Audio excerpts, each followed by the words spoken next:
বাংলাদেশকে টি-20 বিশ্বকাপের সুপার 8-এ তুলেছেন পেসাররা। এ কথার বিপরীতে হয়তো খুব কম মানুষই পাওয়া যাবে। পরিসংখ্যানও সে কথাই বলছে। এখন পর্যন্ত যতগুলো ম্যাচ হয়েছে তাতে উইকেট শিকারে দ্বিতীয় স্থানে বাংলাদেশি পেসাররা।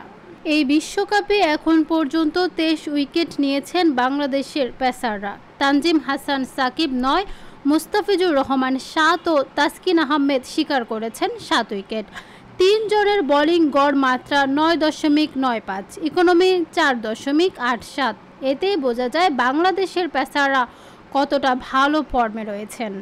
এই তালিকায় ভারত, দক্ষিণ আফ্রিকা ও অস্ট্রেলিয়াও বাংলাদেশের পেছনে। 26 উইকেট নিয়ে সবার শীর্ষে নিউজিল্যান্ডের পেসাররা। 24 উইকেট নিয়ে দ্বিতীয় স্থানে পাকিস্তান। তবে এরই মধ্যে টুর্নামেন্ট থেকে 2 দলের বিদায় নিশ্চিত হয়েছে।